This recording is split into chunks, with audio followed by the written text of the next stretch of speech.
Hey guys, welcome back to another video. So in today's video, we're going to have a look at the iPhone 7 and the iPhone 8.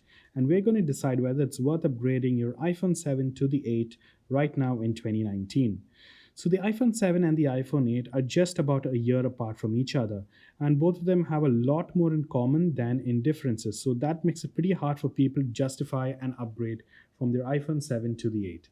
Now, when it comes to overall build quality, design, and feel in the hand, in terms of design, both of them look absolutely identical to each other from the front. However, on the rear, the iPhone 7 has got an aluminum build, whereas the iPhone 7 has got an all glass rear glass panel. Now, in terms of feel in the hand, I have to give it to the iPhone 8 just because that glass makes it feel slightly more premium when you compare it to that aluminum build of the iPhone 7.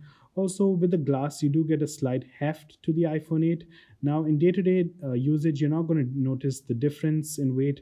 However, when you pick up the iPhone 8 for the first time, you will notice that the iPhone 8 is slightly more heavier than the iPhone 7.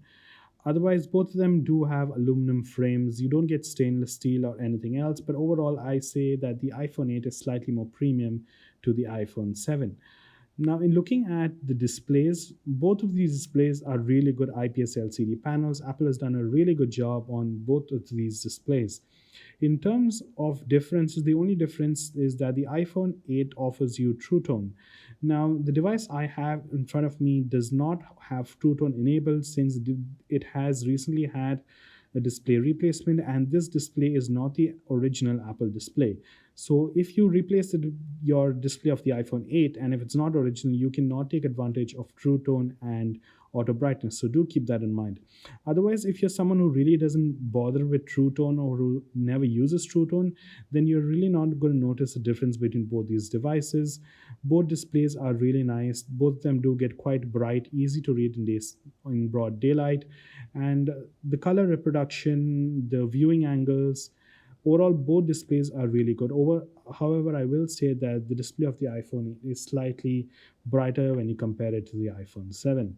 Now, in terms of performance, the iPhone 7 runs the Apple A10 Fusion, whereas the iPhone 8 runs the Apple A11 Bionic. Now, obviously the iPhone 8 is going to be slightly more better in terms of performance and slightly more efficient than the iPhone 7. However, in raw power day-to-day usage, you will barely notice a difference. Now, obviously, since the iPhone 8 is slightly more newer, it's going to be much quicker when it comes to day-to-day tasks. The iPhone 7 is just a few seconds behind the iPhone 8, as you can see.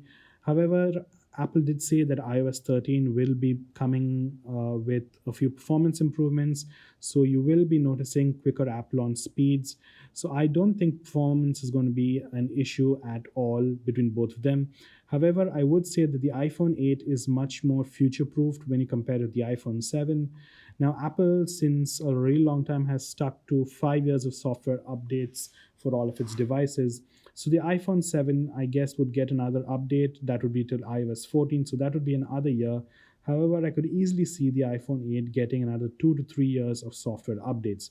So if you are looking to pick up the iPhone 8 and stick to it for another 2 to 3 years, it would be a really great choice since you would still be covered with the software updates. And overall, as we move ahead in the future, apps and services will become more demanding. And frankly, the iPhone 8's Apple A11 Bionic would be much more efficient and would offer much more smoother experience compared to the aging iPhone 7's A10 Fusion chip. Looking at the cameras, though, both of them do have a rear 12 megapixel camera and a front 7 megapixel camera. However, in terms of differences in while recording video, the iPhone 8 and the iPhone 7 both do record in 4K. However, the iPhone 7 only records at 4K at 30 FPS, whereas the iPhone 8 offers you recording at 4K at 60 FPS. Now, if you are someone who's really into video, I'm sure that 4K at 60 FPS would be quite tempting. But again, I'm not sure whether that is enough to justify the price you will have to pay for the iPhone 8. Otherwise, in terms of regular day to day usage of the camera, both are really nice and smooth.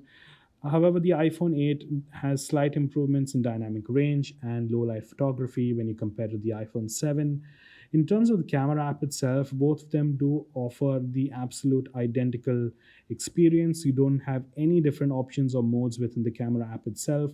If you would love to take advantage of those portrait lighting effects which were introduced when the iPhone 8 came out, you will unfortunately find them only on the iPhone 8 Plus and the iPhone 10. So you do not get any of those goodies with the iPhone 8. So do keep that in mind. Now, looking at battery life, surprisingly, the iPhone 8 has a slightly smaller battery when you compare it to the iPhone 7. Now, that does not make the iPhone 8 bad in terms of battery life. In fact, it makes it much better than the iPhone 7, just because that A11 Bionic is slightly more power efficient than the iPhone's 8 and Fusion chip. Also, in terms of power management, the iPhone 8 does offer you wireless charging, all thanks to that glass rear panel.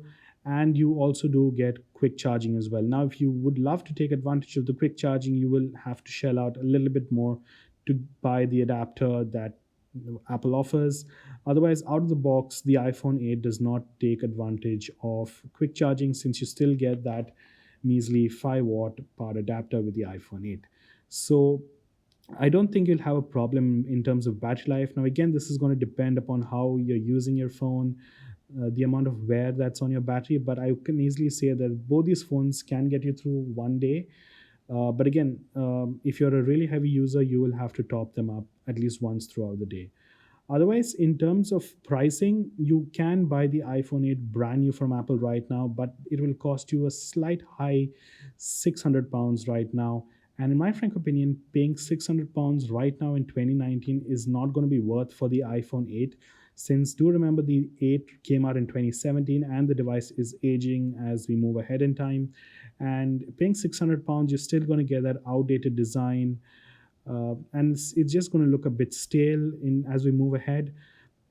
Now, what I would really recommend doing is, like, if you would love to get the iPhone 8 brand new from Apple, I would suggest you trade in your older iPhone or an older device so as to take advantage of the trade-in program and drop the price of the iPhone 8. So that would be a great choice.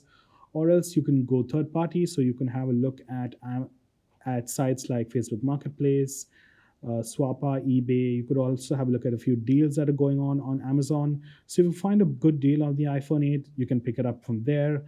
Otherwise, I would also recommend you wait till September and wait for iOS 13 to drop. Use iOS 13 on your iPhone 7 and see whether you like the performance. If you're fine with it, then that's great. If the performance does not meet your expectations, I guess then at that point of time, you could think about upgrading to the iPhone 8. But me personally, I would hold off on the iPhone 8 right now just because of that old design. I would personally look at getting a used iPhone 10. Or if you'd like to go even further, those of you on a budget, the 8 is going to be a really good choice, in my frank opinion. But those of you who have the means to spend slightly a bit more, I would personally recommend waiting for the 2019 iPhones to drop, which would trigger a drop in the price for the current iPhone 10s, 10s Max, and the 10R. So you could pick up those devices, or you could also pick up the latest 2019 iPhones, because all of those devices would offer you much more than the iPhone 8 ever could. So, guys, at the end, I would say that those of you who are on a budget and who are not yet ready to make the switch to facial recognition, who are not yet ready to drop the big bucks on smartphones, the iPhone 8 does make a compelling choice right now in 2019. But I would still hold off and try iOS 13 before making the jump. Other than that, the iPhone 8 is still a very good phone, very, very powerful, and can easily see you through for another 2 to 3 years. So that's it, guys. I hope you did like the video. If you did, hit that like button and that subscribe button, and I will see you in the next one.